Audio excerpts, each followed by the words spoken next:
Severino Barbosa Lopes, eu costumo dizer Barbosa com Z, uma especificidade do nosso amigo do cartório, como se diz o titular do cartório. Sou filho de João Lopes da Silva e Elvira Barbosa Lopes.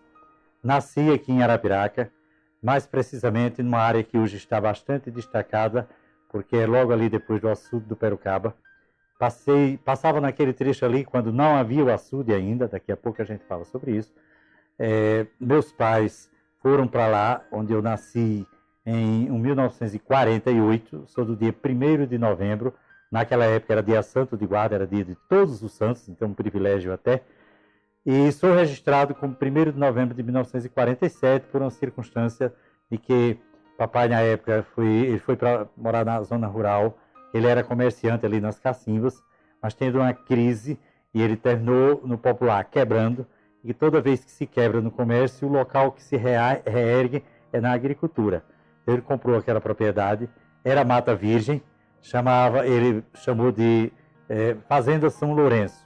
Embora o nome fazenda não fosse apropriado, mas para a área de Arapiraca era razoável. Era uma propriedade que chegou a ter aproximadamente 100 hectares, 300 tarefas. E lá, para se ter ideia, era Mata Virgem. Então, o papai e os meus 3 irmãos homens mais velhos desbravaram. Quem? A minha irmã mais velha é Elza Barbosa de Magalhães. Ela, por si só, já tem também 12 filhos. Foi casada com João Nobre de Magalhães, que já faleceu. Em seguida veio Heloísio Barbosa Lopes, um timoneiro de Arapiraca, um homem que Arapiraca reconhece a sua importância por todo o desenvolvimento que ele ajudou a implementar. Foi casado, porque ele faleceu já, com a Aparecida, que ainda hoje é viva, e preserva a propriedade atual, que é lá no sítio Cangandu, que é a área que a gente chama lá realmente de Parque Cangandu, Canguru Parque, onde tem uma área de fato muito bonita, que a minha cunhada preserva com muita qualidade. E antes desta propriedade, ele teve uma propriedade no município de Giraldo Ponciano, que era a Fazenda Santa Isabel, onde ele teve o seu auge de desenvolvimento. Na época áurea, ele chegou a plantar 1000 tarefas de fumo ao mesmo tempo. Ele chegou a ter 1000 funcionários ao mesmo tempo.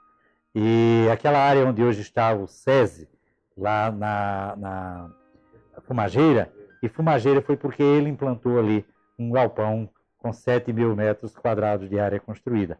Eu era estudante de engenharia e já participei pedindo ao professor de cálculo orientações para como fazer aquele armazém, que hoje é aquela estrutura do SESI. Então, o meu segundo irmão foi Heloísio Barbosa Lopes. O terceiro irmão, ele faleceu muito jovem, com 2 meses, chamava-se Metódio. Esse a gente não teve a oportunidade de conhecê-lo. O quarto irmão é José Barbosa Lopes. José Barbosa Lopes, ele teve 3 casamentos. Teve um casamento, ele tinha um espírito assim de desbravamento, e resolveu ir para o Rio de Janeiro, e foi militar da Marinha.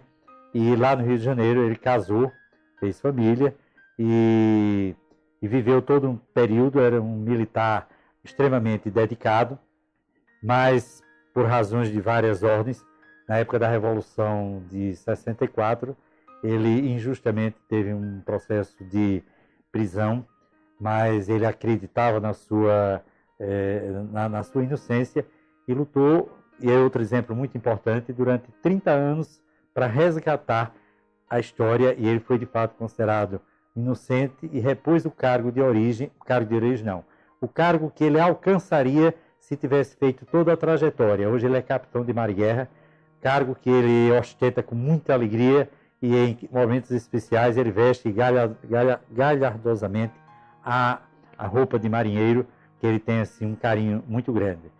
Depois de José Barbosa Lopes, aí a gente tem, sim, aí ele tem 3 filhos. Depois nós temos Maria Barbosa de Amorim. Maria Barbosa de Amorim foi casada com Adelmo Corrêa de Amorim, que também já faleceu, e mora aqui na cidade. Para ter uma ideia assim, de uma pessoa de maior referência, ela é a mãe de Alaí, que foi prefeito em Taquarana, e ela e o Adelmo tiveram a felicidade de educar os seus filhos. A gente tem assim uma grande alegria de tê-lo. Depois de Maria, nós temos a outra irmã, só são 3 irmãs, que é Marise. Marise Barbosa Lopes, ela foi casada também, hoje é viúva, com Aderbal de Castro. E Aderbal de Castro, ele era um artífice na arte de fazer capotas, estofados, era um artista. E eles foram casados até que ele faleceu, não tão jovem, mas ele faleceu já há muitos anos.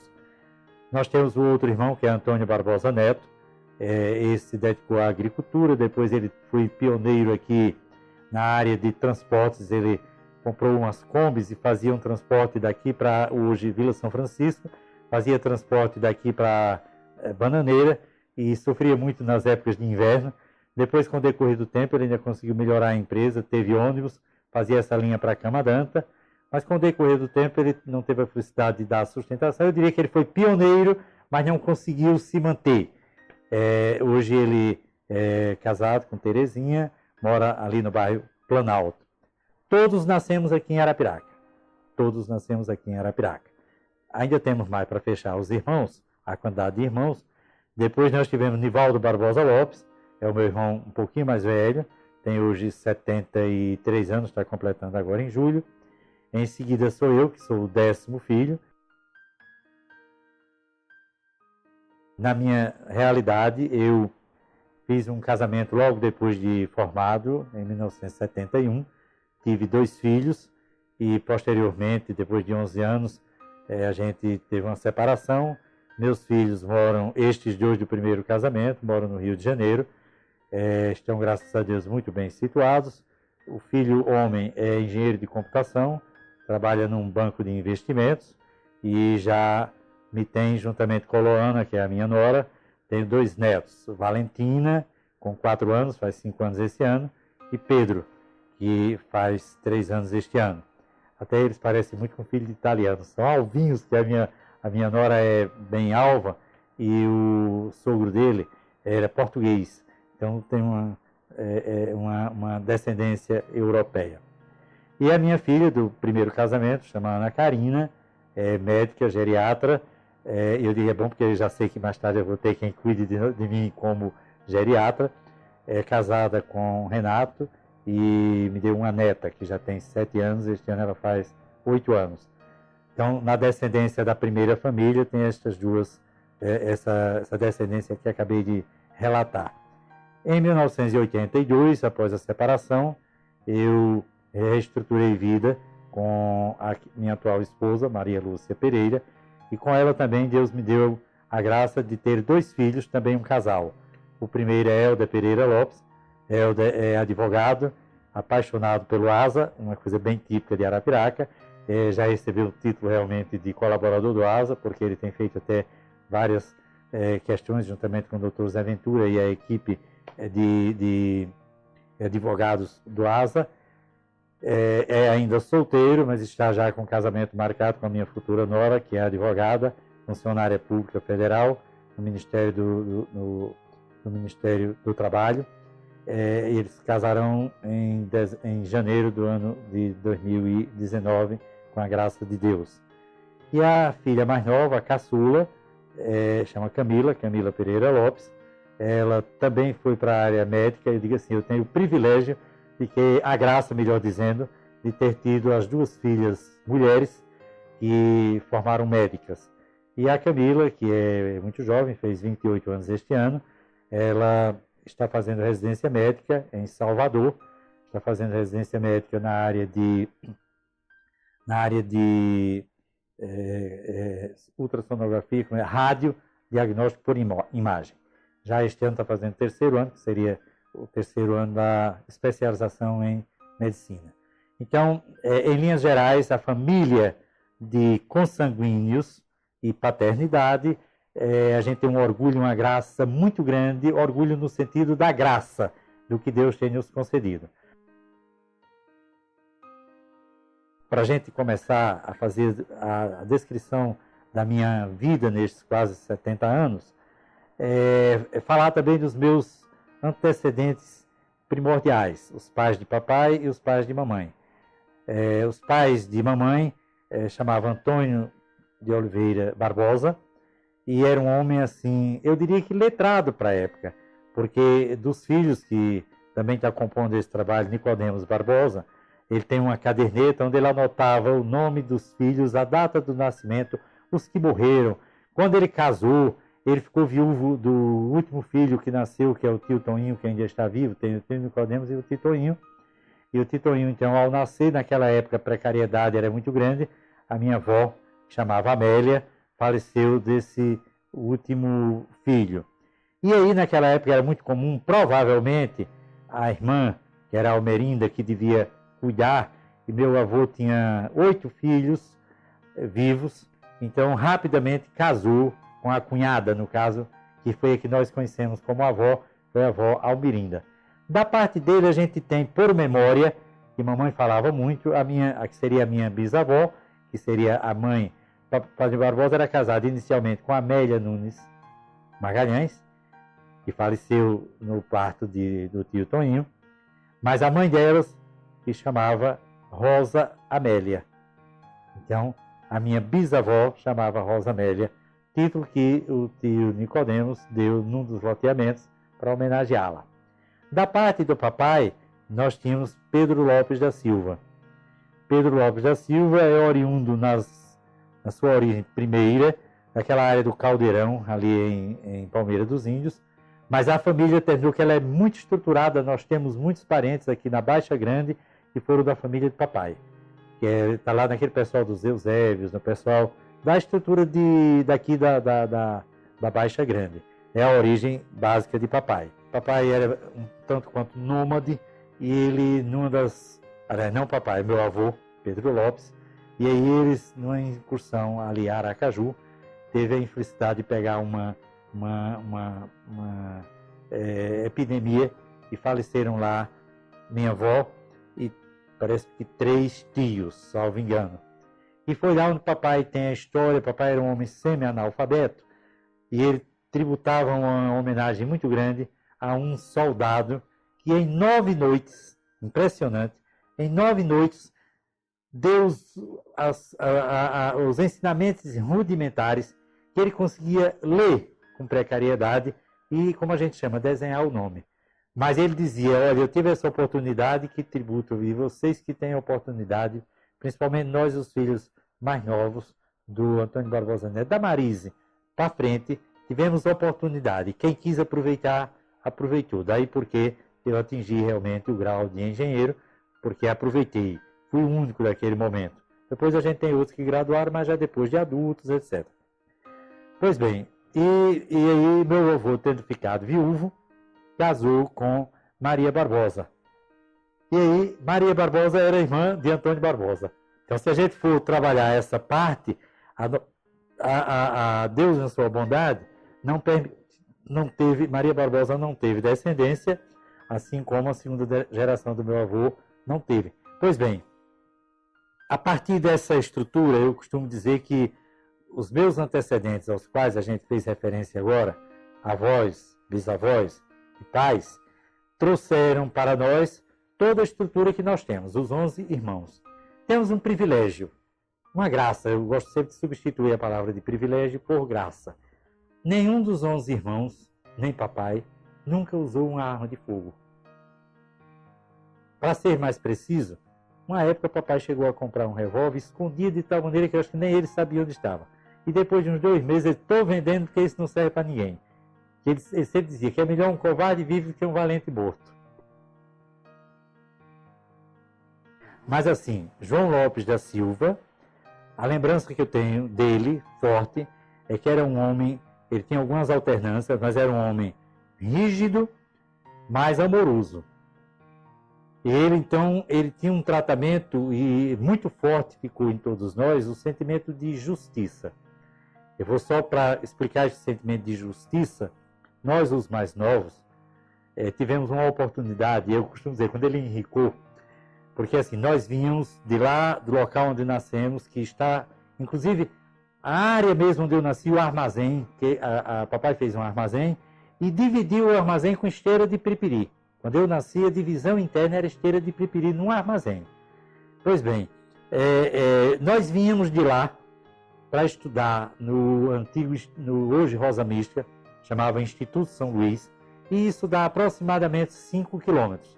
E a gente sempre dizia, a gente vinha no Expresso 11, né? Caminhando, né? Ou no pé de laque, como a gente chamava. Todos nós. E aí papai dizia, eu só compro uma bicicleta quando eu puder comprar para todos. E foi impressionante que no ano que ele teve um ganho adicional na roça, ele comprou de uma só vez 7 bicicletas. 7 bicicletas novas que ele distribuiu com os filhos que estavam nessa idade escolar. Então esse era um sentimento de justiça muito forte. Papai tinha o cuidado de, juntamente com a mamãe, no processo educacional, ele ter critérios, e ele com a mamãe se alinhavam muito bem. Ele dizia que as ordens que um dava, o outro não desmanchava, nem questionava. Isso permitiu que tivéssemos uma educação muito uniforme. Então, de papai, eu diria que muito forte é o sentimento de justiça. O sentimento de pai tem uma coisa que eu não alcancei muito forte, mas os meus irmãos alcançaram, que foi muito rico. Papai era um homem empreendedor, que eu vou falar sobre isso. E aí o que é que acontece? Ele era um homem festeiro também. Na época que as festas se concentravam, na festa de fim de ano, no Alto do Cruzeiro, e encerrava na festa de Reis, na paróquia de hoje paróquia de Santo Antônio, e ele participava. Ele era amante da festa, que era quermesse e o bar, e ele era amante das tradições natalinas, folclóricas, a exemplo do pastoril. E era amante mesmo de gastar dinheiro. Ele era partidário do azul e gastava dinheiro. Então, ele tinha isso. Outra coisa que era muito forte, que ficou presente na gente, ele gostava da cultura popular de violeiro. Então, eu já, criança, pré-adolescente, me lembro quando ele apoiava uns violeiros e aquele teatro tipo Mameluca, aquele teatro de bonecos. Eu me lembro que eu assisti um, fiquei impressionado. Então, ele era apoiador da arte popular. E lá em casa, essa arte era vivida por ele e por mamãe. Então, de papai, eu diria que as partes mais fortes eram estas. Marcaram este sentimento de justiça. Uma vez eu tive uma discussão com meu irmão e ele disse uma palavra que ficou marcada para a gente. Meu irmão teve um ato egoísta, eu brigando com ele, era brigando mesmo, para sangue mesmo. Não parece, mas a gente tinha brigado mesmo. E ele chegou junto e disse... porque meu irmão não quis partilhar uma espiga de milho, e ele disse uma palavra que ficou muito forte para todos nós. Ele olhou para ele e disse assim, eu trabalho para sustentar vocês 11. E já éramos 11, né? Porque eu não tinha morrido. Então eu não aceito, não tem discriminação. O que eu boto para comer é para todos comerem. Então essa foi uma lição de vida muito importante. Outra lição que foi muito marcante, que ocorreu quando o Barbosa, o que é hoje capitão de mar e guerra, quis ir para o Rio e precisava de dinheiro. E ele dissera, dinheiro para filho meu sair de casa eu não dou. Mas se você estiver lá e precisar para voltar, mande que eu mando trazer de volta. A minha mãe, eu lhe diria que ela era uma mulher intelectual para a época. Ela não foi muito adiante, porque meu avô dizia que não queria formar filha mulher, sobretudo professora, porque naquela época havia um preconceito de que professora ia trabalhar, casava com malandro e ia sustentar malandro. Então, eu não quero filha minha formá-la a realidade da época. Mamãe era de 1915, isso era mais ou menos 1925, 1930. Quando nós fomos morar nesta propriedade onde eu nasci, e onde ela passava, em outras moradias, ela fazia questão, dizia, João, deixe meia tarefa de terra, que ela plantava cajueiro, mangueira, pinha, carambola, todas as frutas básicas da região. Então a gente tinha jaca e ela era tudo direitinho. Esse sítio onde hoje ela ainda tem lá. E hoje ela tem. Então, ela era essa mulher que implantou em todos nós sentimentos assim, muito mais. Eu diria que assim, a parte educacional mais formal dela, a parte mais dura, digamos, da parte de papai. Porque, para você ter ideia, a avó de papai, ela foi aquela que, eu não sei se vocês conhecem a expressão, pega a dente de cachorro. O que é isso? Os descendentes indígenas, quando tiveram lá no início do século XX, lá em 1900 e tanto, ou 1800 e tanto, que apareciam aqueles guardas, chamados guardas da peste, para fazer vacina, eles corriam para o mato e se escondiam. E aí a polícia treinava, a polícia técnica, cachorros, para farejar e descobrir onde eles estavam. Por isso era dito que era pega-dente de cachorro. Então, salvo engano, a minha avó, no caso, a mãe, o bisavó, aí eu não tenho tanta certeza, foi pega a dente de cachorro. Significando dizer o quê? Nesta origem de papai, a gente tem a origem indígena mãe. Na origem da mamãe, a gente tem mais a origem, digamos assim, mais europeia. Que a mamãe é descendente em família de Manuel André, o fundador da cidade. Tinha um grau de parentesco. E ela tinha essa característica, vamos chamar assim, de intelectual. Certo? Mamãe gostava de uma mesa arrumada. Ela lia, naquela época, sobre etiqueta. Como colocar o talher, como colocar o guardanapo, os pratos, o talher para peixe. Tudo isso ela tinha, quando eu tinha 10, 15 anos, eu via isso de mamãe. Então, mamãe foi essa mulher que nos deixou muito cedo, ela faleceu antes de completar 64 anos. Ela era muito saudável, a gente imaginava que papai morreria antes porque tinha uns achaques. De vez em quando a gente via médico lá em casa, aí a mamãe morreu e ainda viveu mais 13 anos. A natureza tem estas características. Mas ainda voltando a papai, que eu disse que era um homem empreendedor. Por quê? Papai foi fundador da Companhia Telefônica de Arapiraca. Então a Companhia Telefônica de Arapiraca, que foi um ensaio, salvo engano eram 100 sócios, entre eles seu Alonso de Abreu, seu João Antônio, aí o Heloísio, meu irmão, que era empreendedor, o tio Nicodemos, que era empreendedor. Então eles foram fundadores da Companhia Telefônica de Arapiraca, que depois se transformou em Telasa, né, e tal, e hoje é essa parafernália que a gente conhece. Mas ele foi fundador dessa companhia. E aí, também ele foi fundador de uma empresa que não chegou a ter sucesso, mas chamava Mandiara, porque aí já tinha Arapiraca tinha uma vocação agrícola para mandioca, como ainda hoje tem. E aí o que acontece? 7 empreendedores, entre os quais papai, fundaram uma empresa que chamava Mandiara, que a sede seria em Canafístula por conta da facilidade de águas. Infelizmente, a gente não tinha uma cultura de sociedade e a sociedade não chegou a bom termo, ou seja, ela não chegou a se implementar. Mas também para falar desse empreendedorismo, ele levou o telefone com um fiozinho só até a propriedade lá onde hoje é de Zé Livino, lá na propriedade onde eu nasci. E o Aloísio, que era empreendedor também, levou o fiozinho de telefone até a Fazenda Santa Isabel, que de Arapiraca, se não me engano, é uns 15 a 17 quilômetros do município de Giral. Então, homens empreendedores.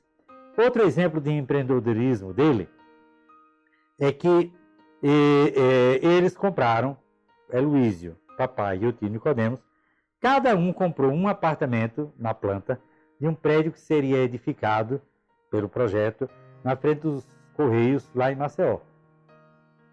E, infelizmente, eles depois que pagaram cada um 1/3 do prédio, os incorporadores não lograram êxito e eles tiveram um prejuízo imenso, mas eles foram empreendedores. Eu já era estudante em Maceió e isso não teve sucesso.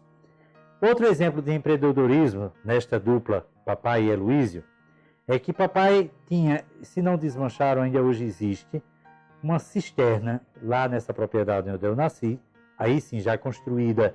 Eu era adolescente, eu carreguei areia, carreguei água para a construção dessa cisterna, mas uma cisterna com capacidade para 180 mil litros de água.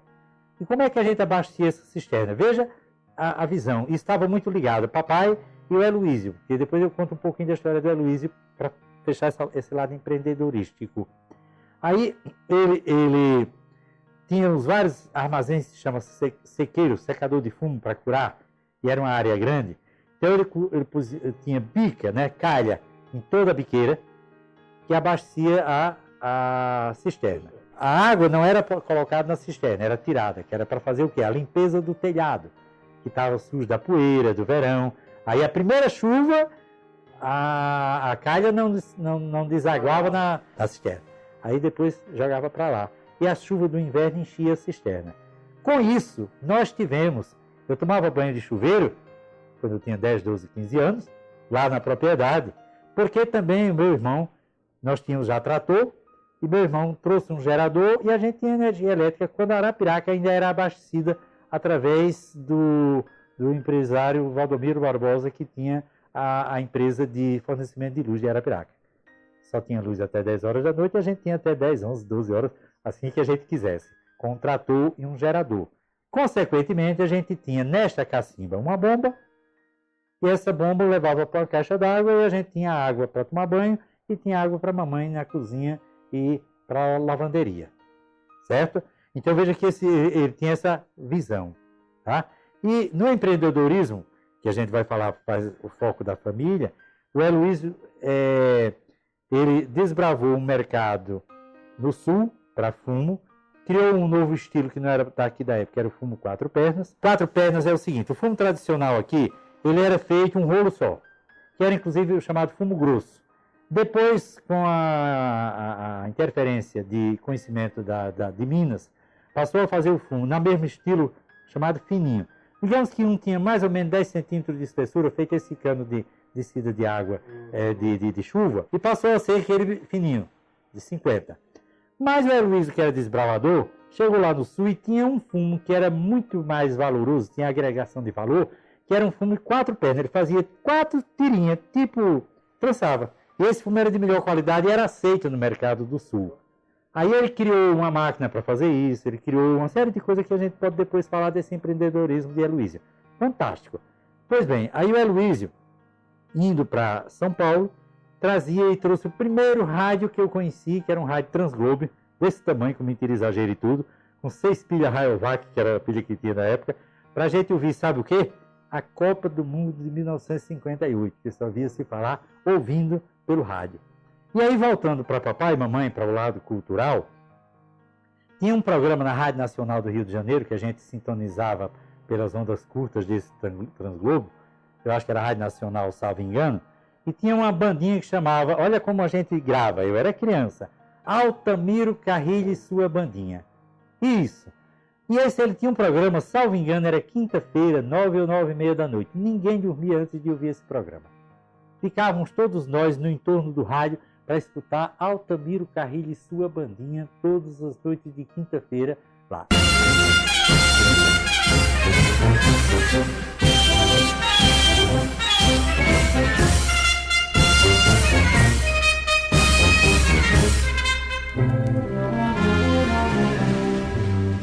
Essa vertente era muito de papai, que gostava de violeiro, e de mamãe, que gostava de boa música.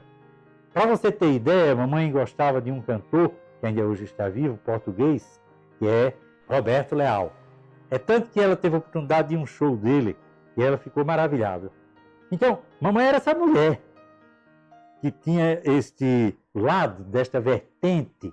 Mamãe era ouvinte assídua, naquela época em Arapiraca nós não tínhamos emissora de rádio, sintonizávamos a Rádio Gazeta de Maceió, que tinha o programa do Edécio Lopes. Quem é da área radiofônica, um pouquinho atrás, não muito tempo, Edécio Lopes, que tinha Manhãs Brasileiras.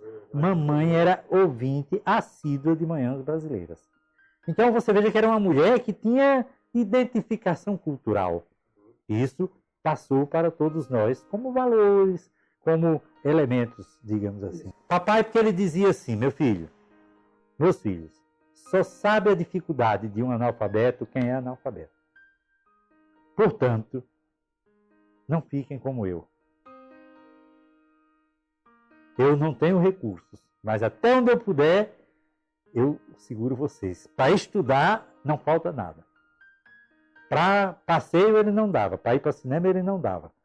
Falando de outro sentimento de justiça, uma coisa vai puxando outra. Papai era um homem que ele incentivou muito a valorização do trabalho. Como assim? A gente, naquela época, usou, né, no cinema, aqueles seriados, e a gente queria esse dinheiro para cinema, não dou. Só dou dinheiro para cortar o cabelo e para a escola. Agora, quer ganhar dinheiro? Vá para a roça no outro horário. O que eu pago ao meu trabalhador, eu pago a vocês. E tanto que eu ainda cheguei a destalar fumo, ainda cheguei a... Não foi muito que não era a minha praia, mas ainda cheguei a limpar, ainda cheguei a plantar fumo, cheguei a enrolar fumo. tudo precariamente, certo? E se ele pagava ao trabalhador, digamos que fosse hoje, R$ 2 para instalar o fumo e juntar, ele pagava a gente os mesmos R$ 2. Mas ele tinha um sentimento de justiça muito grande, por exemplo, se ele dissesse, vamos dizer que fosse hoje, ele dissesse, Severino, está aqui R$ 5, me traga R$ 3,50 de pão. Quando eu chegasse em casa, ou para ser mais, digamos assim, numa linguagem mais exigente, digamos, quanto foi o pão? Não, foi R$ 4,80. Meus 20 centavos de troco. Troco é meu. Então ele passou para a gente a questão de valor. Não podia ser 1 centavo, 10, R$ 1, R$ 10, 100. É dele. Pronto, acabou. Quando eu quiser lhe dar, eu dou. Aí é seu. Mas esse não é seu, é meu. Esse sentimento era muito forte do papai. A mamãe, como toda mulher, quebrava mais as arestas quando precisava de alguma coisa, que é muito típico. Tanto que a mamãe gostava de ter uma atividade econômica. Como a gente morava em roça, ela criava porcos. Ela criava 2, 3 porcos com as sobras que a gente chamava lavagem, com aquele que comprava, que era onde ela vendia depois e aí era uma roupinha pra gente. Mamãe era costureira, com 11 filhos vivos e ela ia para a máquina costurar. Naquela época, para você ter ideia do que a gente tem de imagem da mamãe, ela fazendo fumo, uma filha aqui e uma corda amarrada no pé do dedo, na rede do mais novo, ela balançando a rede lá com o pé e fazendo as tarefas. Era uma mulher criativa, uma mulher que realmente, entre ela e o papai, nós tivemos a felicidade de poder ter tido uma estrutura de vida a quem eu tributo o respeito e a homenagem. Que vem dos meus avós, que deram para eles. Certo? Por isso que a gente tem uma figura, conhecendo nossos avós, e aí a gente tem esta figura. A minha infância, eu sempre fui uma criança muito recatada, do meu próprio espírito. Não brincava com as outras crianças. Sempre queria estar no meio dos adultos. Isso é uma característica minha. E eu tive uma situação de saúde, precariedade de saúde, entre os 2 anos de idade até os 11, 13 anos. Até 2 anos eu era um garoto extremamente saudável, bonito, gordinho, tem até uma foto desse tempo. E aos 2 anos eu tive uma doença de pele. E eu fui o primeiro paciente do Dr. José Marques da Silva, que tem a praça lá. E que por isso se tornou amigo do papai, porque foi ao que ele veio, ele foi formado na Bahia, ele é daquela região do Tanque d'Arca, e ele veio para Arapiraca e se tornou amigo do papai. E eu tinha que estar tomando remédio permanente. Quando eu não tomava, as pernas e os braços tinham erupção. Bom, mas esse foi um detalhe. Aí eu tinha sempre um gosto muito pelos estudos. A minha primeira escola foi o Instituto São Luís. Instituto São Luís. E nós vínhamos de pé esse trajeto da ordem de 5 quilômetros. No meu caso, diziam as pessoas, e eu era assim mesmo, não dava um bom dia para ninguém. Passava assim, era amarelo e ensangado. Naquela época, a minha saúde não era muito boa, era amarelo mesmo, porque é a minha cor um pouco original. E a gente chamava ensangado porque era meio doente, tinha isso aqui. Mas era desse jeito. Bom, até eu tinha esse perfil. Por ter esse perfil, para acessar o antigo ginásio, existia uma coisa que se chama admissão ao ginásio. E para fazer a admissão ao ginásio, eu precisei de um apoio logístico, que a professora Isabel Torres, professora Bezinha, foi quem apoiou o papai nessa operação. Porque eu, por ser muito ligado a ser estudioso, graças a Deus, naquela época tinha umas queimas de etapa. Por exemplo, chegava, não, ele não precisa fazer o 3º ano, passa do 2º para o 4. Chegou no 4, não precisa fazer o 5º, aí vai direto para o ginásio. Mas tinha que passar numa admissão. A admissão era um vestibular de hoje, para o ginásio. E eu logrei esse e fui para o ginásio Colégio Bom Conselho. Para fazer um resgate logo do colégio primeiro, que foi o Instituto São Luís, eu lembraria de 2 professores, professor Ovídio, que foi o professor que eu tenho a memória, professor Ademar, além do professor Pedro Reis e o professor Manuel de Oliveira Barbosa, esses 2 os diretores da escola. Colegas, infelizmente, eu tenho uma memória bastante limitada, eu só lembro categoricamente de um, porque ele, num momento posterior, me deu até uma foto, que eu hoje não sei mais onde ela está, que foi o Zé Mendes, que faleceu recentemente, que era de lá da prefeitura. Foi meu contemporâneo no Instituto São Luís. Aí, lembrança mesmo do Instituto de pessoas, só tenho essa, porque ele fez esse resgate. Já quando eu fui para o ginásio, lá no Colégio Bom Conselho, aí eu tenho uma lembrança um pouquinho mais, mas também é muito precária. Aí veja só, lá eu tinha, primeira situação, eu era colega junto dos meus dois irmãos mais velhos, o Nivaldo e o Neto.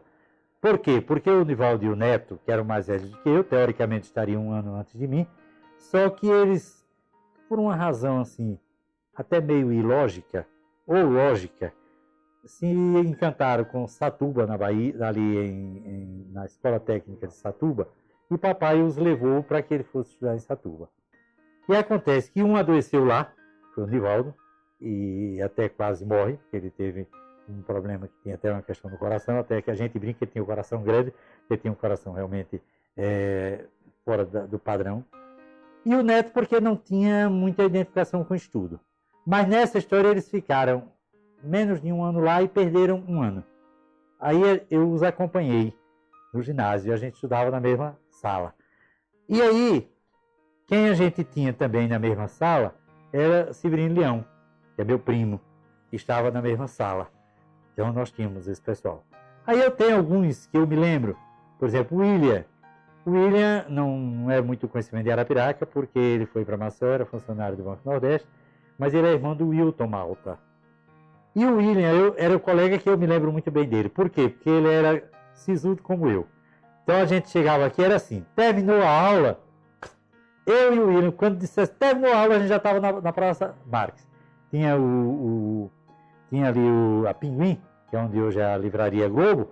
Ele seguia em frente, que ele morava, que é filho do seu Pedro Deó, morava lá na Rua 30, e eu descia na Avenida Rio Branco, que eu vinha para as Cacimbas e para a minha casa. Mas era assim, um piscar de olhos. Pá, a gente saía de imediato. Então o William foi meu colega que eu lembro bem. Aí tive outros que eu recordo, que eu acho que era da mesma época, era da mesma turma, do tipo Paulo Júlio, que foi depois do Banco do Brasil. Mas aí eu não consigo memória de outros personagens. Para adolescente, era o cinema, para ver os filmes. Eu ia raramente, porque não tinha dinheiro. E eram as festas da padroeira e do fim do ano. E eu lembro que a única coisa que eu ainda andava, porque eu era medroso, era o barco. Eu andava um pouquinho aquele barco, que não é os barcos de hoje, que era o barco à mão, né, com a corda.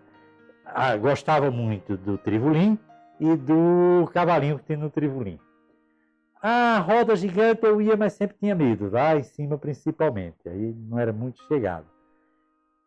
Para mim ficava restrito a isso, porque eu não tinha ligação, por exemplo, eu não gostava de futebol, que é uma área que agrega muito, mas nenhum dos nossos irmãos, até aí a gente tem esse crédito se dá a papai. Porque papai dizia, no dia que eu pegar um jogando bola, leva uma pisa e fura a bola. Então, e ele fazia mesmo. Então a gente teve uma aversão à bola, porque não era permitido da parte dele. Por quê? Porque ele dizia, quem joga bola é maloqueiro. Eu não quero filho maloqueiro. Né? E era uma coisa muito forte naquela época. Então a gente não tinha diversão. A diversão, de fato, eram as festas de final de ano, que tinham uma característica que talvez vocês já tenham ouvido, que é 2 de fevereiro, que é a festa da padroeira, que hoje se resgata com uma qualidade muito boa, mas os pais tinham uma preocupação de a melhor roupa era guardada para se vestir no dia 2 de fevereiro. E a melhor roupa a gente vestia para ir para a missa. É tanto que eu, criança e adolescente, era um terninho branco, ainda me lembro, ternado, calor, 9h30 da manhã. A gente estava na igreja, que é hoje a igreja do Santíssimo, do centro, lá. Naquela época, eu falo muito de igreja porque eu participei muito. Os homens ficavam naquela parte mais alta e as mulheres na parte mais baixa. Pois bem, o ginásio foi nesta forma. Eu sempre fechado. Aí, quando eu terminei o ginásio, não existia o Quintela Cavalcante. Só existia o Colégio Bom Conselho.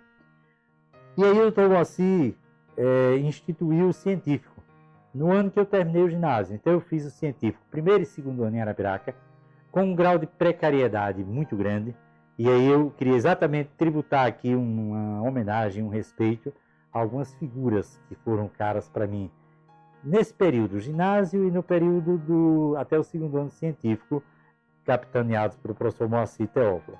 Um cidadão foi Dr. José Mendes, do laboratório, que era estudante de medicina e vinha dar aula aos domingos, a gente, aluno do científico, porque não tinha professor de física em Arapiraca.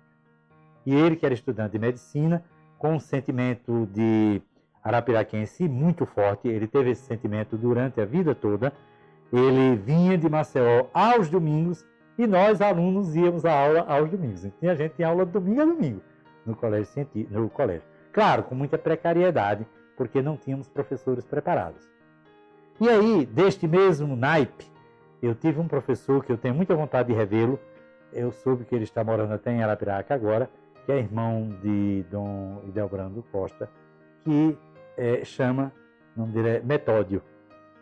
Coincidentemente, Metódio foi meu professor de matemática, ele era funcionário do Banco Nordeste, um professor autodidata que até hoje eu tenho na memória a qualidade dele. Então eu quero um dia ainda prestar a minha homenagem de visitá-lo, para que eu possa fazer esse resgate e dizer que ele foi um professor muito importante na minha vida.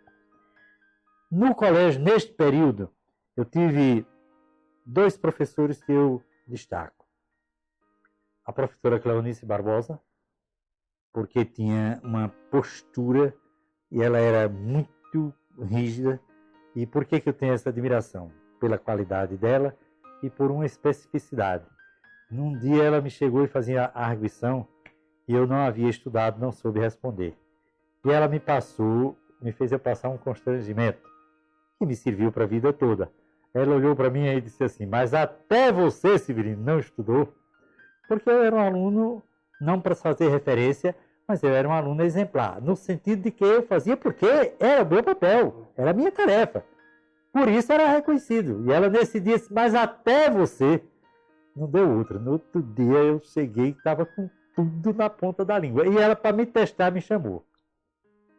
Fez uma arguição e eu fui de ponta a ponta acertado.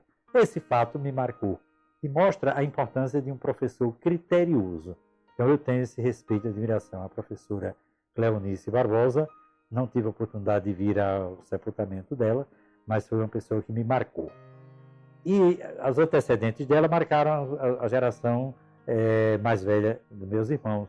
A professora Maria Fragoso, que é a mãe dela, a professora Chiquinha Macedo, que tinha parentesco, etc.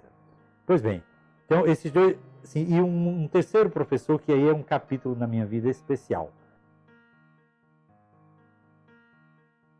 Foi o padre Antônio Lima Neto. O padre Antônio Lima Neto, ele foi professor lá no Bom Conselho de latim e de português. O padre Antônio Lima era didático e era exigente. E isso me marcou. E antes dele ser meu professor, eu tive uma oportunidade de conhecê-lo, ele como pároco, ele como vigário auxiliar do cônego Epitácio, nesta igreja que é hoje do Santíssimo, e prezava um atendimento para um doente lá na fazenda, e ele foi comigo. E o padre Antônio Lima era um homem que ele gostava de trabalhar com os jovens. Ele então começou a me cativar e eu fiz parte de um grupo de jovens que ele orientava, entre eles Paulo Júlio e outras pessoas que eu não recordo. Deste grupo de jovens, a gente tem um trabalho que estava aqui na minha fila, que era um trabalho que me marcou, onde ele, numa articulação com o juiz de direito de Arapiraca na época, não recordo quem era, o juiz autorizou que nós, aqueles jovens, pudéssemos ser, digamos assim, estávamos autorizados pelo juízo para que a gente ficasse na porta do cinema, que era o Cinema Trianon, que hoje não mais existe, para que a gente fosse o fiscal da justiça para não permitir a entrada de adolescentes ou crianças crianças em filmes proibidos. Nós também não íamos, é claro, mas éramos vamos dizer assim, os delegados, era uma função judicial que foi concedida, e isso foi um orgulho muito grande para a gente, que a gente era do grupo de jovens da igreja, orientados por padre Antônio Lima, e ele conseguiu com o juiz que a gente tivesse essa ação, que foi uma ação talvez fosse a minha primeira ação de cidadania, sem ter a consciência da dimensão desta ação. Mas foi muito importante. E deste encontro com o padre Antônio Lima, aí é um capítulo à parte na minha vida. Porque nós tivemos uma conquista, na verdade ele me conquistou, e a gente teve quanto vida ele teve, a gente teve uma constante aprendizagem dele.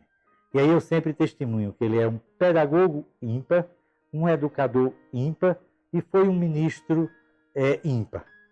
Ele foi um ministro na época do Concílio Vaticano II, e eu sempre digo que ele foi muito mais ecumênico do que o ecumenismo da Igreja Católica hoje. Para se ter ideia, ele trazia pastores para cultos na Igreja Católica e ele ia a cultos na Igreja Evangélica. Tanto que o pessoal dizia assim, é o padre crente, porque ele tinha essa característica, fazer essa permeabilidade, sem abrir mão dos seus princípios, mas resgatando a importância do que é ter uma boa relação com todos. Padre Antônio Lima nos colocou, nós, esse grupo de jovens que eu fiz referência, a gente estudava os documentos da Igreja. Na época, uma encíclica que ficou marcada na minha cabeça, que foi Mater et Magister, quer dizer que a Igreja era mãe e mestra. Então ele educava com esta condição de educador com a psicologia do cristão. Para você ter ideia, vou só fazer aqui um relato para ver como este homem ele era um pedagogo nato. Com esta amizade toda que ele tinha comigo e com a minha família, porque a gente até tem um pouco meio atrás da serra, mas é familiar, da família, aliás. E aí ele me convidou para 2 viagens. Uma viagem para ir até ali João Pessoa. Só que ele fazia o quê?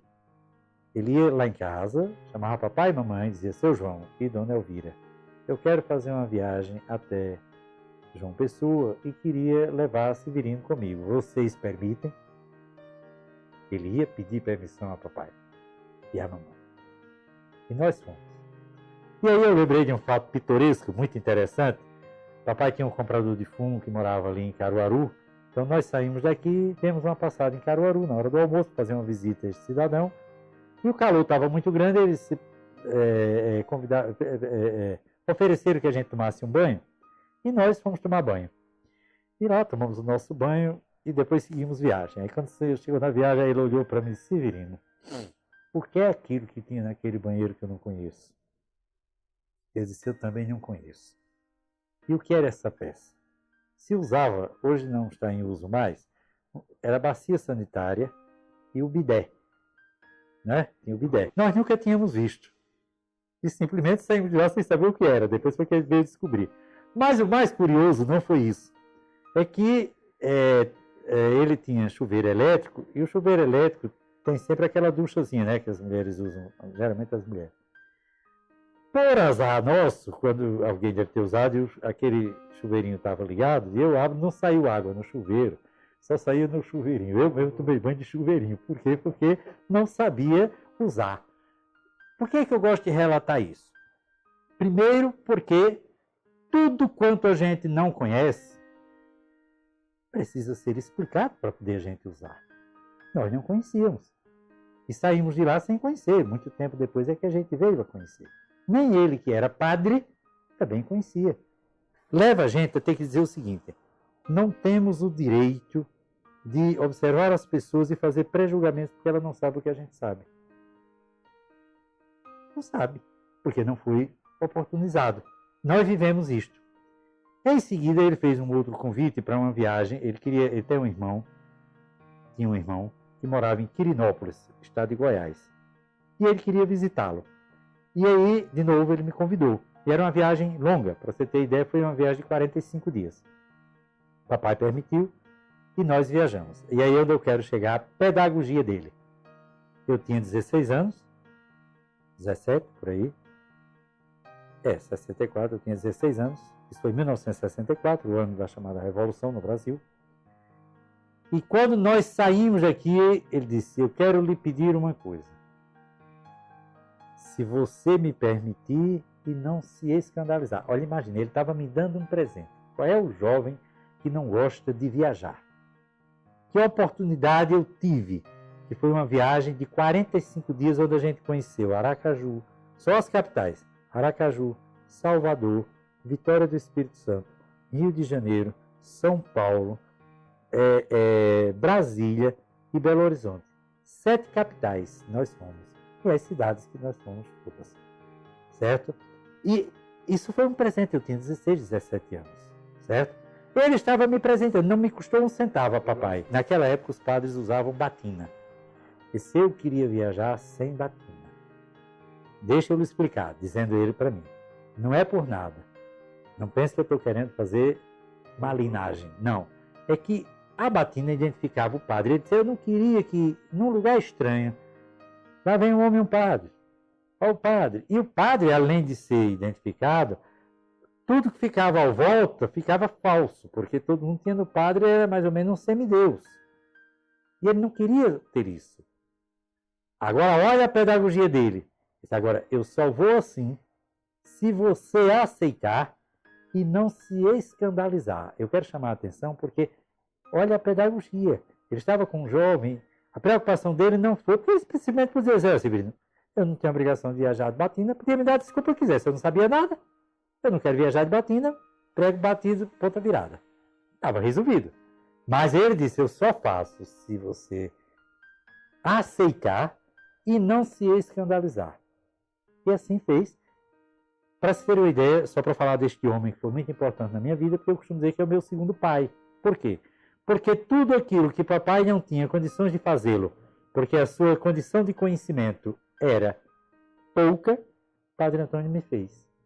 A parte de formação de personalidade, a formação intelectual, formação social, formação, tudo isso eu devo fundamentalmente a Padre Antônio Lima, com o apoio de papai e de mamãe, porque se não tivesse esse apoio também eu não teria. Então Padre Antônio Lima foi esse homem que me lapidou, me moldou.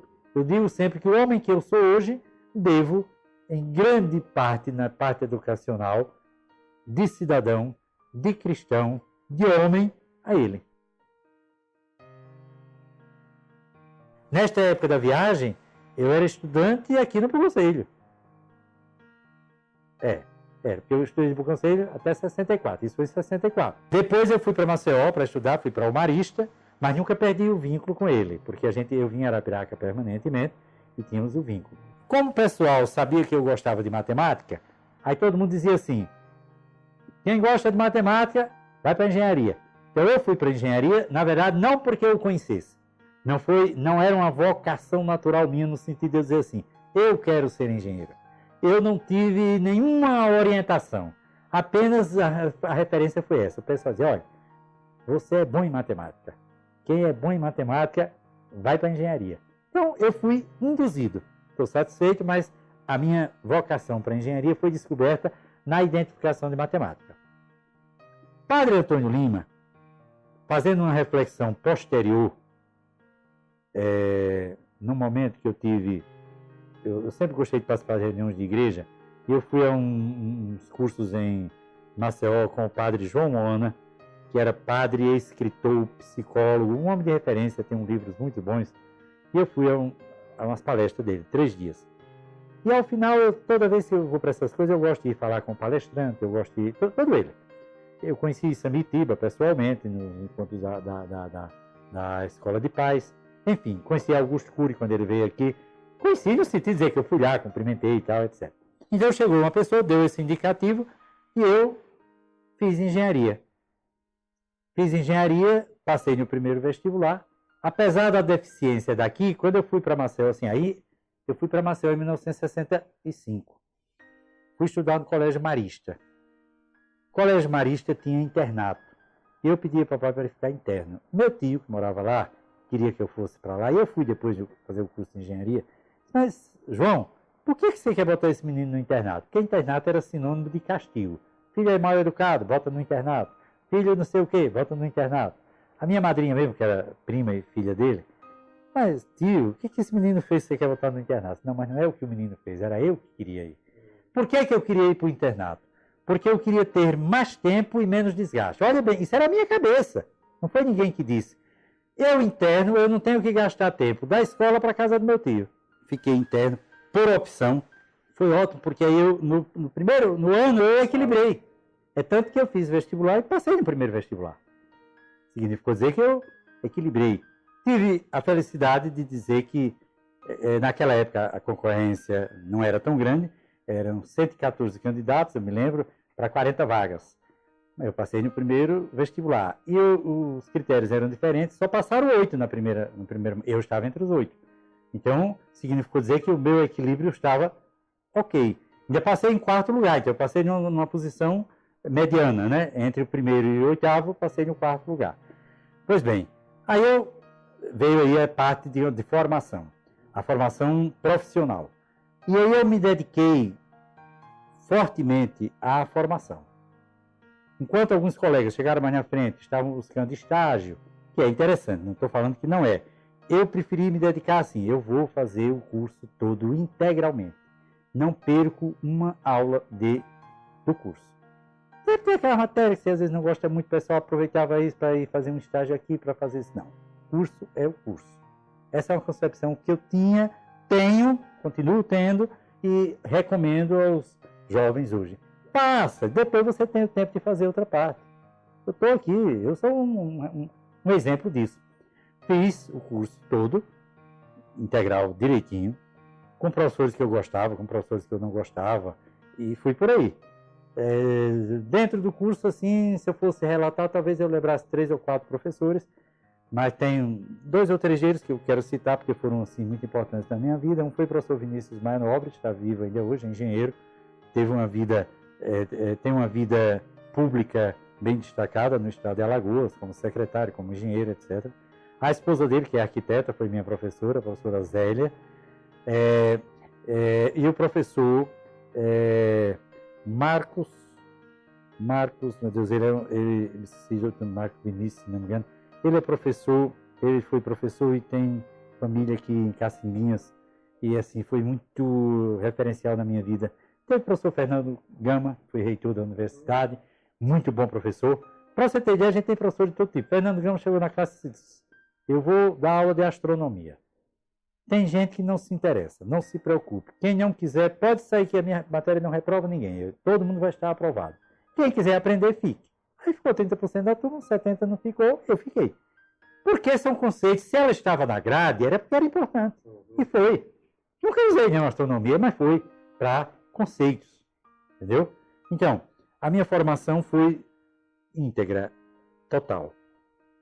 Neste período, eu tive a experiência de ver com o professor Vinícius um cálculo para aquela área que foi justamente que eu falei, quando falei do Heloísio, foi a área lá na Fumageira, que é aquela sede do SESI hoje.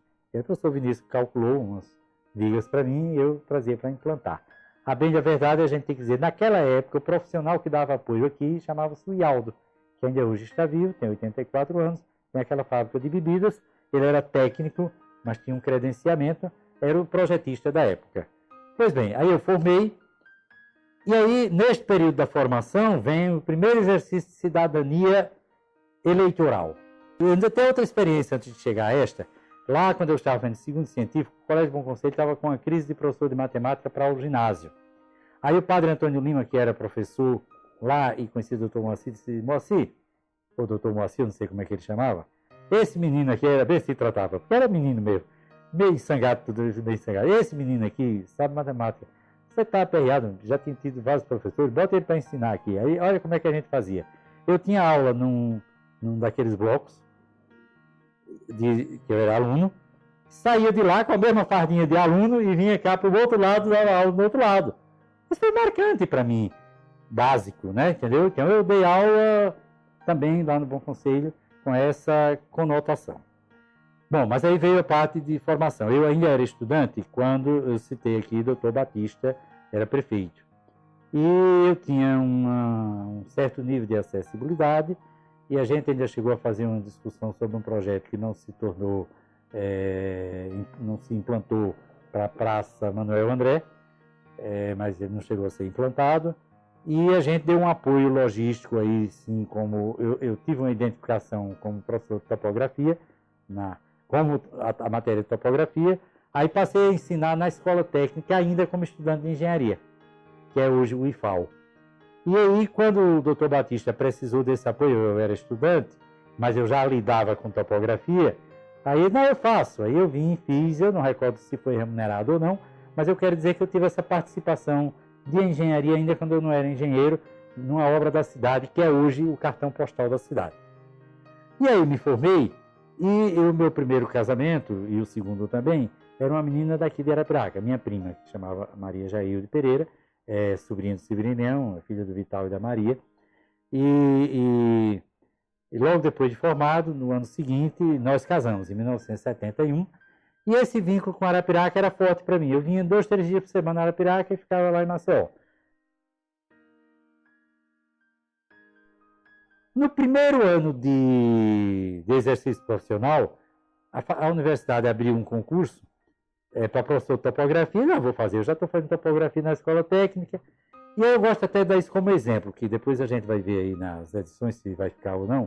Quer dizer o seguinte, aí o pessoal chegou e disse, rapaz, você vai fazer concurso para essa vaga é daquele menino que é sobrinho do professor não sei das quantas. Aquela história, é carta marcada. Eu disse, rapaz, não se preocupe não, eu vou fazer.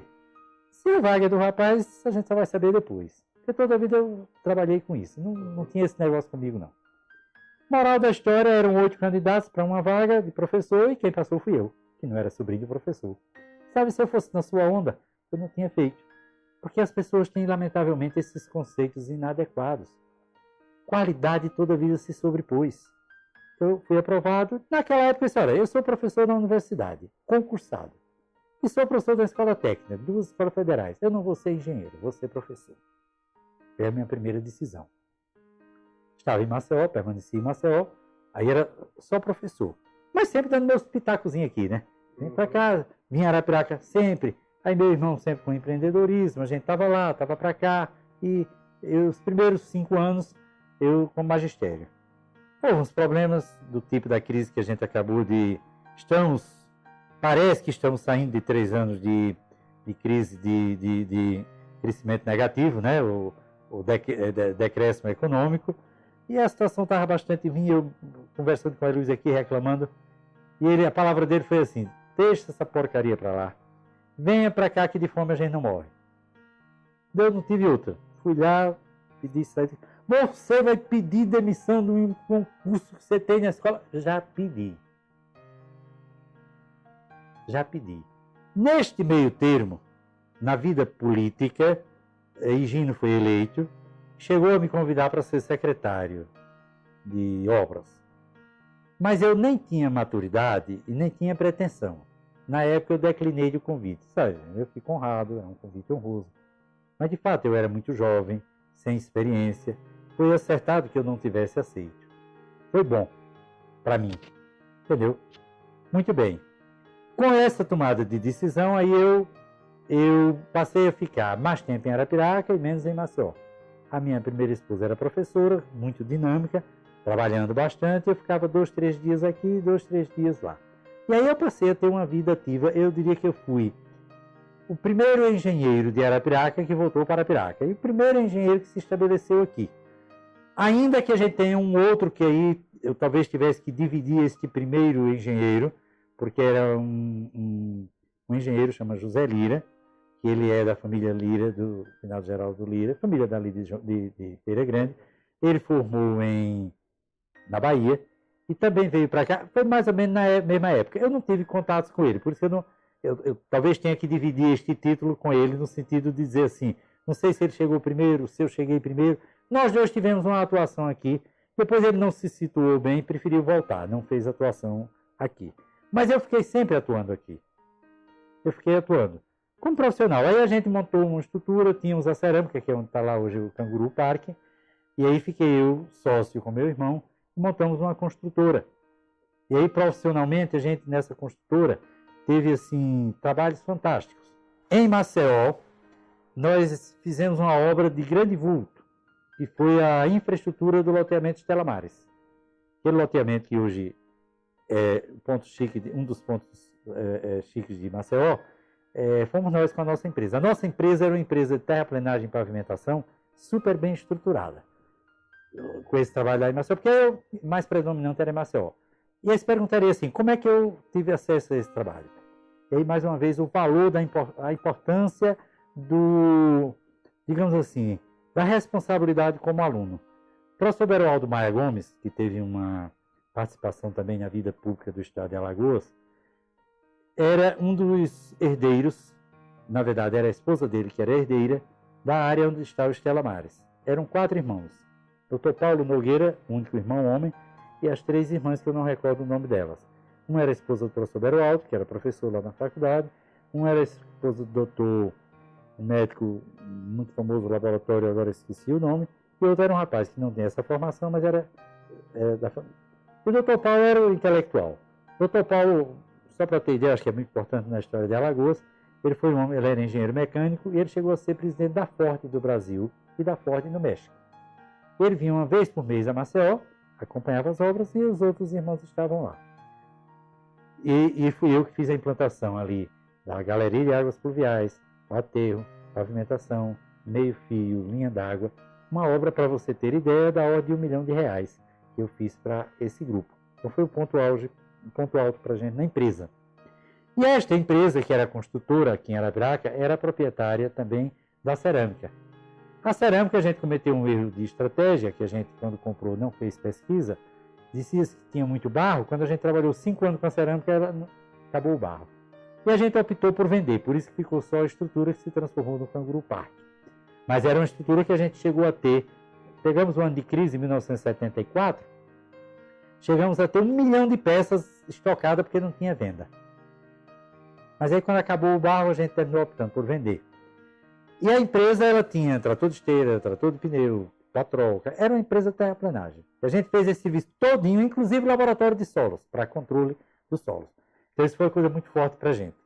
Aqui em Arapiraca, eu tive assim, alguns projetos que eles não tiveram. O projeto aqui de Arapiraca, de maior visibilidade, e aí eu também estava aqui na filazinha, o Heloísio tinha uma propriedade significativa naquela área onde é hoje o Novo Horizonte e o Itapuã.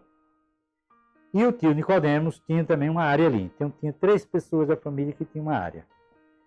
E aí eu, como engenheiro, o Heloísio disse, rapaz, vamos fazer um projeto melhor aqui na área. E eu fiz um levantamento que foi ali, desde a Aradiza até a ABB, que não era ali ainda, naquela época, até a ABB, que é até o Joãozinho da Movelaria, como a gente chamava, até a pista, e fiz um projeto que eu chamei na época Plano Diretor Setorial Leste, que se fosse hoje eu diria que não era mais um plano diretor. Hoje, depois do conceito que eu tenho, eu não o chamaria. Profissionalmente foi feito por mim, certo? O levantamento, a proposta, e aí tem um nome que eu quero tributar, e é preciso que ele estava aqui previsto para eu fazer esse resgate, que é o nome do deputado Nezinho, pai do deputado Ricardo Nezinho, que à época era o presidente da Câmara de Vereadores. O meu irmão José Barbosa, à época, era cunhado do Nezinho, era casado, a minha cunhada era irmã do deputado, que era a Luísa. E aí, através desse contato, e o Barbosa falando do Nezinho desse trabalho, e o Nezinho o deputado, o pai do deputado Ricardo, ele teve a capacidade de ver a importância do trabalho que a gente tinha feito e levou para a Câmara uma proposta que eu fui defender e tem até foto disso, talvez eu consiga encontrar, onde a gente a Câmara propôs que a área toda fosse caracterizada por uma lei como Plano Diretor Setorial Leste. Isso permitiu que aquela área toda fosse preservada sob o ponto de vista de projeto para estar como está hoje. Aquela avenida é Elvira Barbosa, que é o nome da mamãe. A outra avenida, Minervina Conceição, que é a mãe do deputado Nezinho, a avó do deputado Ricardo Nezinho, salvo engano, que é uma avenida com 18 metros de caixa de muro a muro. Na época o prefeito era João Nascimento. Quando eu cheguei com aquele projeto, o João Nascimento botou a mão na cabeça e disse, você é maluco, quer me acabar, como é que você me põe uma avenida de 18 metros? O pessoal acostumado com uma avenida de 11 metros, de 10, de 12, eu proponho 2 avenidas com 18 metros. Mas está lá hoje o que é uma avenida. A Avenida Deputado Ceci Cunha ficou acanhada, porque na época a gente não teve a capacidade de enxergar melhor. Mas ali da Avenida Deputada César Cunha tem um fato que vale a pena ser relatado, que envolve o nome do tio Nicodemos. Naquela época não tinha engenheiro aqui, e o engenheiro era o seu Toninho Cavalcante, que era o balizador, era quem dizia os alinhamentos das ruas. E a rua estava nascendo ali, onde está a Rádio Novo Nordeste, e se destinava naquela direção. E aí chegou, salvo engano, o prefeito era o seu João Lúcio, e aí, seu João Lúcio, não dá para fazer a avenida, até que era chegar até onde hoje é a Folhinha, né? Que era Mocó. Não dá. Mas por quê? Vai pegar um armazém do seu Nicodemos. Como é que a gente vai fazer isso? Tem um armazém que pegava no alinhamento. E o Nicodemos soube da notícia, procurou o pessoal e disse: marque onde é que a avenida vai passar. Eu só quero que vocês marquem, eu não quero indenização, não quero nada. Eu vou derrubar o armazém. E quem acompanhou lá atrás, no governo Severino Leão, e aí ele tirou um canto do armazém, derrubou e passou a avenida. Durante muito tempo esse prédio serviu de apoio para a Secretaria de Obras no governo Severino Leão. Primeiro e segundo governo, ficou lá uns 10 ou 15 anos para a Secretaria de Obras. Depois ele terminou derrubando e fez ali um loteamento. Mas eu quero dizer assim, essa era a visão do tio Nicodemos. Não, diga onde passa, eu derrubo. E não custa nada para o prefeito. Infelizmente a gente está carente de homens com esse perfil. Mas o Heloísio também tinha esse mesmo perfil. Para a gente transformar essa área que nós conhecemos hoje, que poderia ser melhor, mas para a época eu diria que foi muito boa, cujo projeto, de fato, tem um crédito técnico a mim, mas eu tenho que também dar um crédito ao profissional que projetou o Stella Maris em Maceió. Porque eu me inspirei no Stella Maris, que eu executei as obras de infraestrutura para aquele projeto. Por isso que aquela área verde, ela corresponde ao Stella Maris e ao Vera Arruda. Só que lá tinha 45 metros de largura.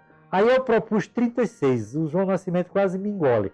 Com boa vontade eu cheguei a 24 metros de largura. Mas ainda é uma riqueza especial. Por isso que eu digo, poderia ser melhor, mas a gente não teve essa amplitude. Mas foi possível. Com o passar dos tempos e com o meu envolvimento, então, por exemplo, vários projetos eu tive aqui, projetos de loteamentos, os do meu irmão, que está ali nesta área que eu estou me referindo, porque ele tinha propriedade do lado direito e do lado esquerdo, certo? Neste loteamento, depois eu falo da outra parte do sonho que você perguntou, neste projeto, a gente teve uma significação muito grande no desenvolvimento de Arapiraca. Porque quando a gente estava fazendo esse trabalho, os herdeiros do finado José Marques da Silva, que tinham um terreno ali, fizeram uma proposta de loteamento. E levaram à prefeitura e tiraram o alvará. Quando eu fechei o projeto, que é o que está implantado hoje, aí a gente foi à prefeitura e o pessoal disse, já tem um loteamento ali. Disse, aonde? Para o loteamento do pessoal. Eita, mostra o loteamento. Totalmente diferente do que a gente tinha feito. É claro, ele não sabia o que a gente estava produzindo. E aí a gente entrou numa negociação. Nós, Heloísio, os herdeiros e a prefeitura. E conseguimos, isso é uma realização que a gente tem muito grande, que a prefeitura cancelasse o alvará, os herdeiros aceitaram implantar o loteamento, aí eu fiz a adequação do terreno dele para a proposta de loteamento, a proposta de arruamento, que era o plano diretor setorial leste que tínhamos aprovado na Câmara, e como tinha áreas que ficavam em triângulos, meu irmão era visionário, Heloísio, fantástico.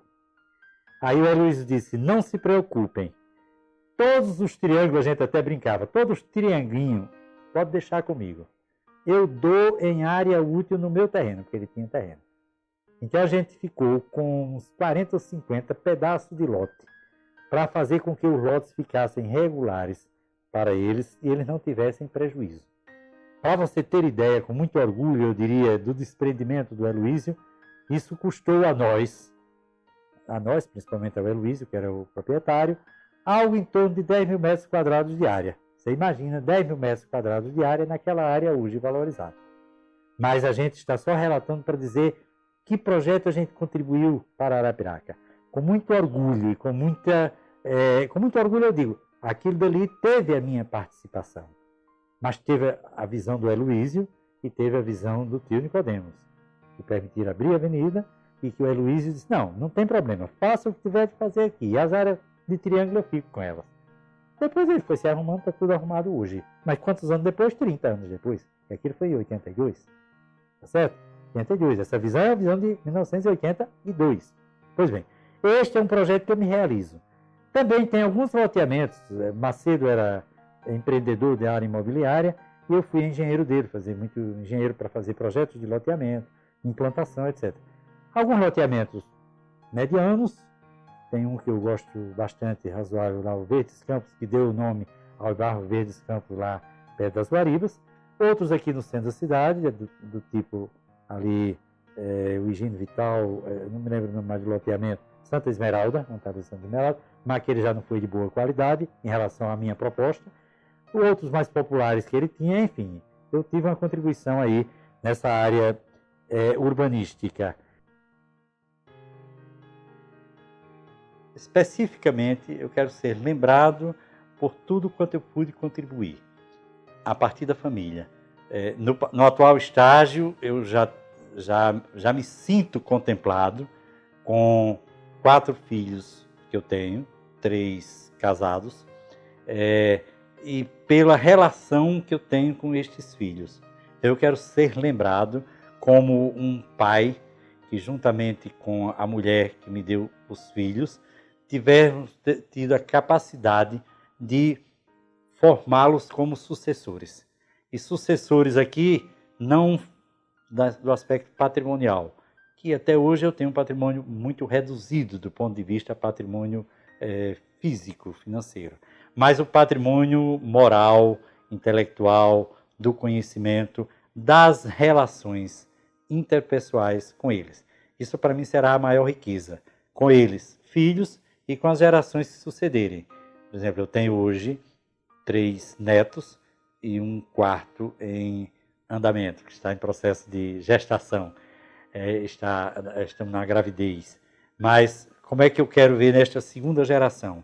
Que eles possam me ver como um idoso, que para esta geração serei idoso, que ele possa conversar comigo com total franqueza, que ele possa absorver. Por exemplo, eu quero que seja marca para eles, dizer assim, o avô que conseguiu transferir informação, conhecimento, respeito, dignidade, valores essenciais, valores pilares. Então, no âmbito da família, eu quero ser lembrado por este aspecto, de meu avô, meu pai, conseguiu transmitir para a gente valores essenciais. No contexto da sociedade, eu também quero ser lembrado como alguém que, como profissional de engenharia, como cidadão, deu a sua contribuição profissional, que a história demonstra, e este vídeo deixa isso também com muita clareza, mas sobretudo com a construção de relações interpessoais, em todos os lugares pelos quais eu tenha convivido. Desde a escola, com os professores que eu os tive e que ainda estão em vida e que já tiverem passado, mas sobretudo, aí sim, com aqueles personagens com os quais eu convivi e convivo profissionalmente. Que este pessoal e a geração possa me ver dizendo que Severino foi um homem que, na sua época, no seu tempo, no seu modo, deu a sua contribuição, sempre respaldado nos valores pilares da sociedade. Respeito, dignidade, honestidade, solidariedade, companheirismo, cooperativismo, que todos possam me ver como um homem que viabilizou no máximo possível estes aspectos. Isto vale também, que a gente falou nos filhos, mas vale nos consanguíneos, ou seja, irmãos, sobrinhos, que fazem parte, digamos assim, desta sociedade. Então, como homem profissional na sociedade, gostaria muito que eu possa ser lembrado como tendo sido contribuinte no desenvolvimento da sociedade, nos valores éticos que a sociedade precisa ter, e que os tem com uma escala significativa. Eu não diria como desejável, mas significativa. que a maioria dos homens e mulheres são éticos e uma minoria perturba, porque elas perdem isto e, infelizmente, conseguem perturbar a sociedade. Mas é assim que eu gostaria de ser lembrado. Eu me sinto realizado em poder, aos 70 anos, que ainda é uma idade relativamente pequena para esse ponto de vista histórico, mas tem uma vantagem. Eu estou ainda, como eu estou em plena atividade, ela me permite, digamos assim, me permitiu fazer este resgate. Então, eu, por ter sido convidado, me sinto honrado e me sinto com a possibilidade de ter dado essa contribuição. Então, eu me sinto muito, muito satisfeito. E, por este aspecto, a gente valoriza o idealizador, que é realmente o atual deputado Ricardo Nezinho, pela ideia e pelos profissionais que estão envolvidos com isso, porque vocês conseguem dar essa viabilização, essa viabilidade. E eu diria que, assim, para mim foi não só uma honra, mas também uma oportunidade de deixar um legado para a sociedade, para aqueles que se dispuserem a querer ver, porque ela parte de um resgate de alguém que viveu e vive essa história e que, quem sabe, se a gente daqui a 30 anos tiver a lucidez que eu imagino ter, possa dar um plus, como a gente diz, um complemento nessa história. Quem sabe a gente possa, assim, eu até espero que assim seja. Quem sabe daqui a 30 anos, vamos pegar o ano que vem, que é um ano redondo, 2020, em 2050, eu possa sentar e dizer assim, avaliar pelo daqui e dizer o que é que ainda construir nesses 30 anos, que vai estar muito nessa relação mais familiar, mas também social, que eu imagino poder contribuir com a sociedade todo o tempo, até o tempo que Deus me der. Como mensagem final, eu diria assim, que cada um de nós na sociedade, independentemente da posição social que se encontre, seja um homem ou uma mulher, cidadão e cidadã, de preferência cristão, porque o cristão, qualquer que seja a denominação que ele tenha, tende a ser um bom cidadão.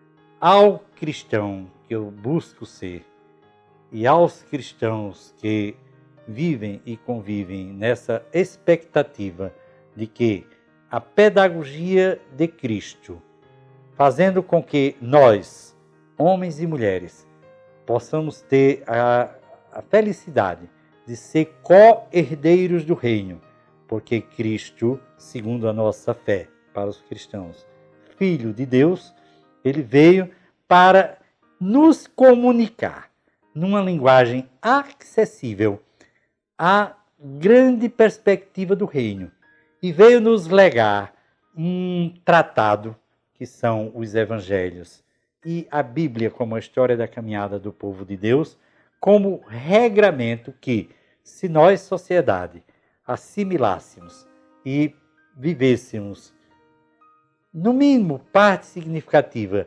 deste legado cristão, seríamos uma sociedade muito melhor. Então, como mensagem final, eu diria que cada um de nós e que todos nós possamos ser cristãos e aí cidadãos de melhor estirpe.